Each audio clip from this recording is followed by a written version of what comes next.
Welcome, welcome, to the Anime Podcast channel. My name is Benji. Now, really quick before we get anywhere into this video, I want to give a special thank you to everyone who liked my first video that I did discussing One Piece hot takes, One Piece general discussions. It got a lot of likes and it got a lot of views from you guys, and you guys said that you wanted more. Now, with that being said, like I said, on our Geek Giant channel, we're gonna start doing little individual videos from every single member. So Nick, JC, as well as myself, and we're gonna be supplying you with the goodies. Now, with that being said, I'm doing a chapter review for One Piece chapter 1022. The stars take the stage. Now, let's get started. So chapter 1022, the stars take the stage. First off, we start off with a little cover page, basically with the Tontadas. I think there was a fan submitted request from by one of the fans for One Piece to Oda, a frog playing hide and seek with the Tontada tribe, which is kind of cute.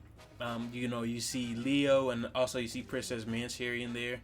If you guys don't know Tontadas, Dressrosa, you should know that. But with that being said, we start off the chapter with more so of a summary about how things are going on in Wano as of right now. Like I said, we started off with 30,000 beast pirates against 5,400 pirate samurai alliance members.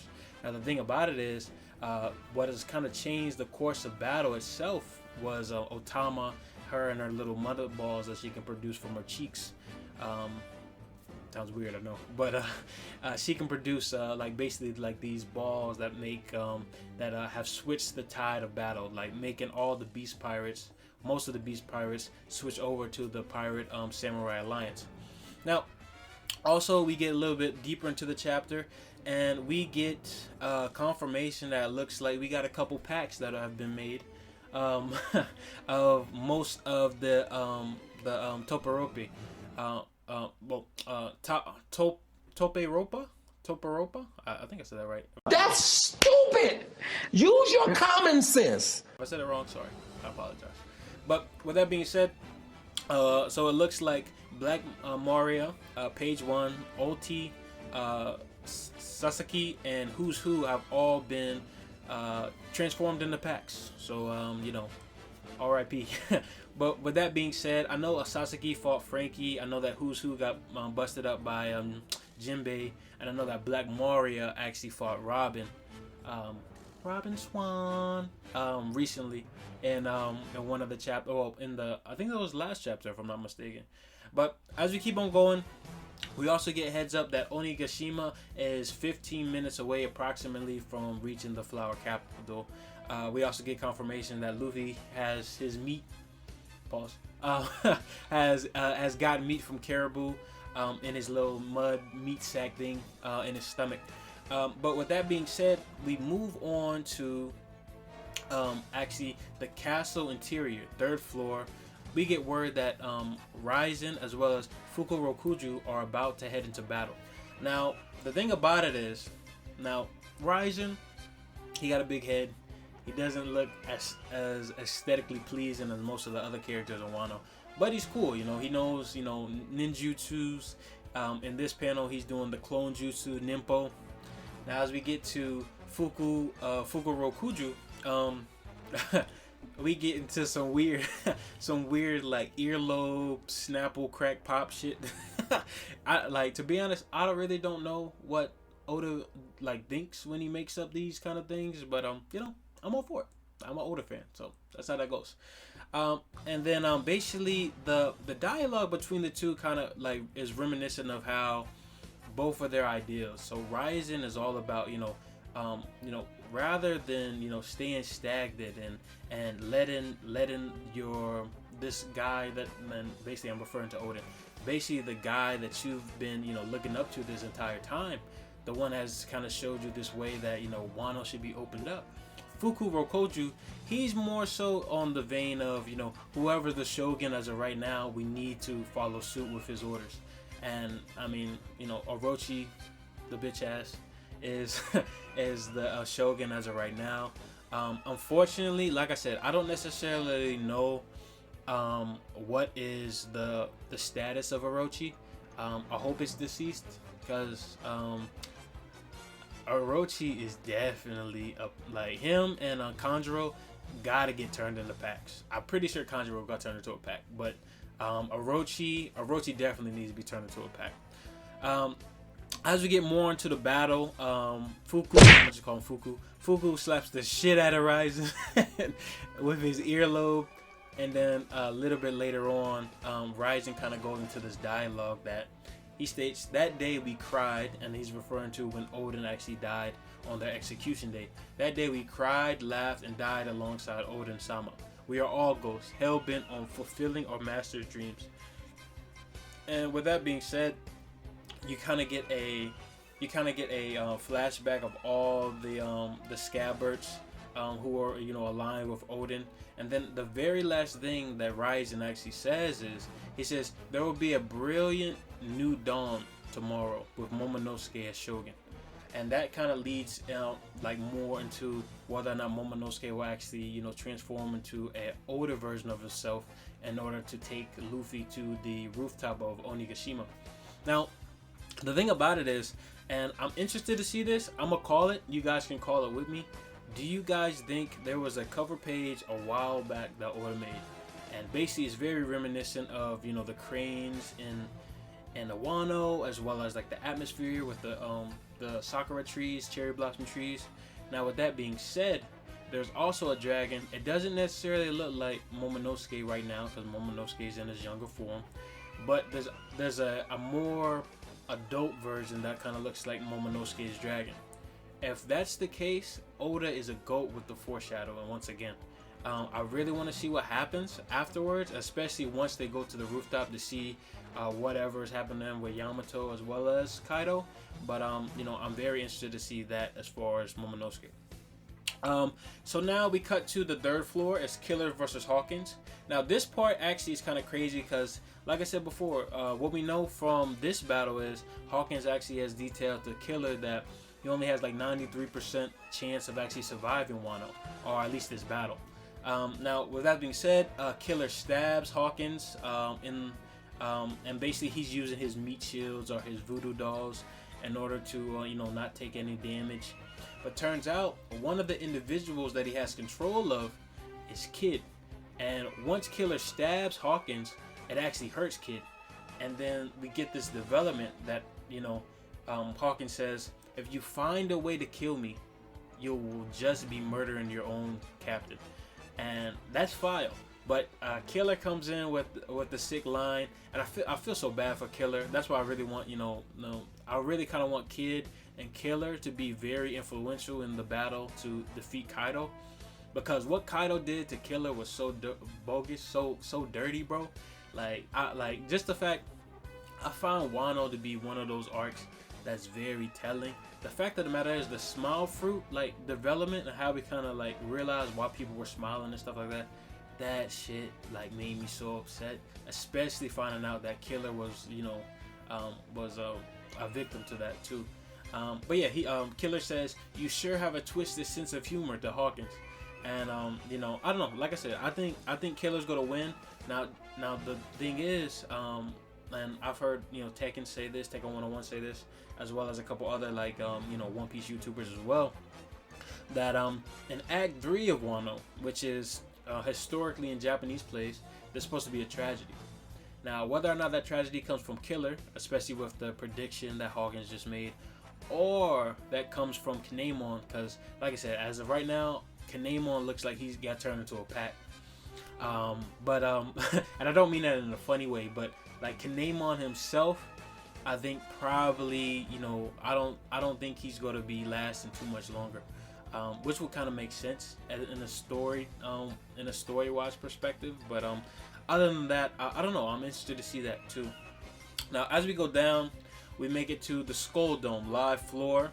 This is where all of the action was going on during the festival. And we cut to a scene where King and Queen are both standing next to each other, looking pretty dope, as well as we see a injured Marco, who's basically saying he's already had his limit, we're going to have to fight for ourselves. So basically Marco has been holding off, I believe, King for the longest time during this whole period. and he's been doing a decent job, but right now he looks pretty beaten up. And then as we go on, it looks like Sanji has been holding off Queen. Now then we kind of cut to the scene where Chopper is still accommodating Zoro. Zoro is still a mummy, and Sanji is looking for any kind of help in order to kind of defeat these guys. Now as we move on, we see the Goat Sanji. Now if you guys don't know, I'm a huge Sanji fan. Sanji's my favorite Straw Hat. As we move on, we see that Sanji actually kicks Queen in the chin, and then King actually gives the order to go ahead and find Zoro and to not let him recover because he knows how dangerous Zoro is as a swordsman. Now, as we keep on going, there's one individual who's looking out and trying to assassinate, well, at least trying to injure Sanji.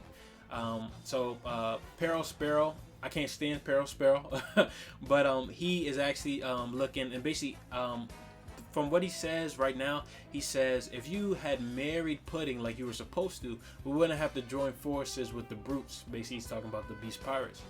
And there's a little like aiming little device on Sanji, and right when he's about to shoot his arrow, the candy arrow that Peril Sparrow has, we get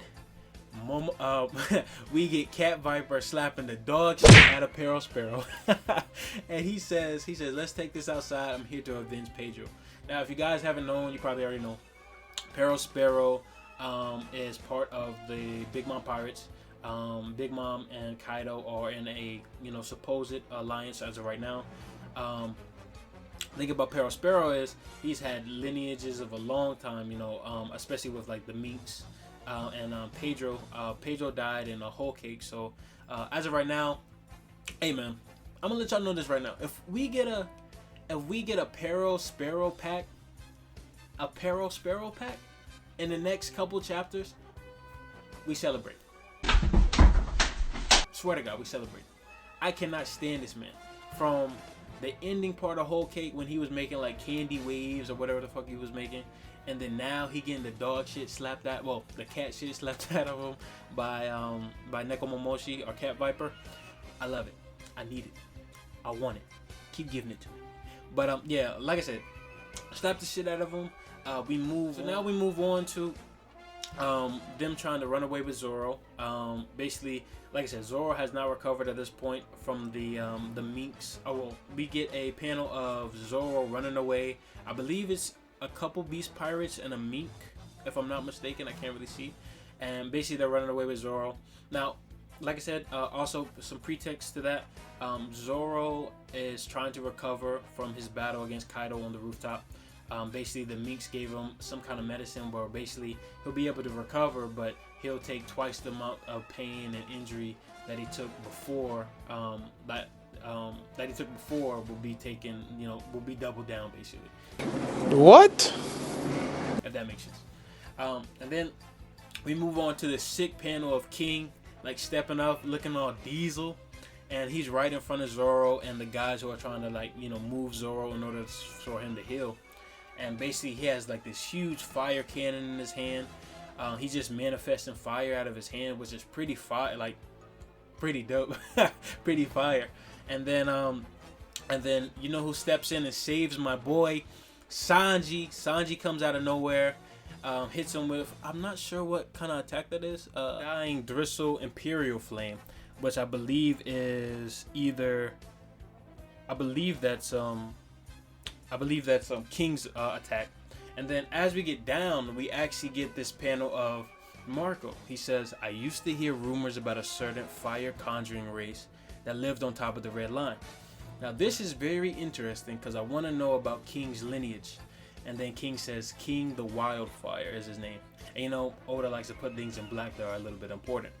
Now we get down, and like I said, as of this point, it looks like Marco's kind of healed himself with his own flames. And he gives this dialogue. He says, this is more than enough for me. I've done my part. As we see the mummification unstrap. And Marco says this fire line. He said, it's time for the stars to take the stage. And you see this beautiful panel of Sanji and Zoro both, I'm not saying one-shotting because we don't know that just yet.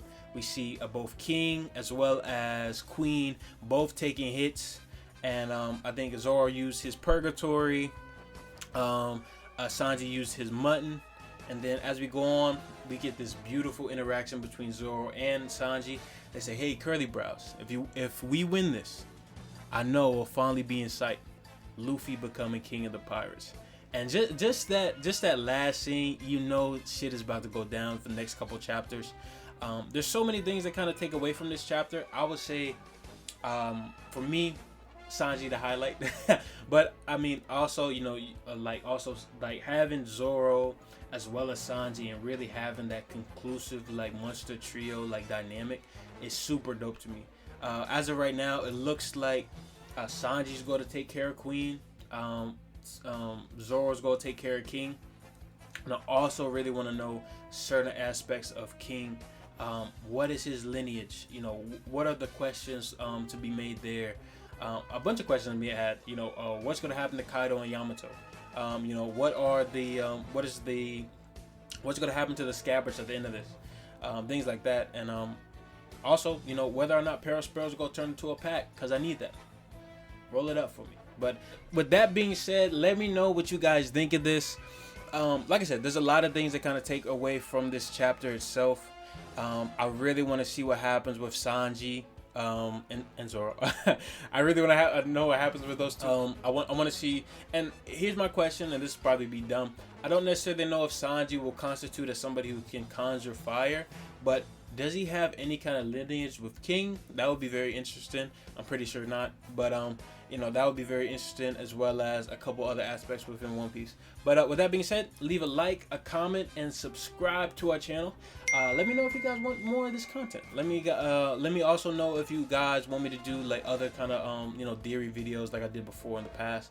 But with that being said, thank you so much for tuning in. I will see you guys later. The touch of your hand.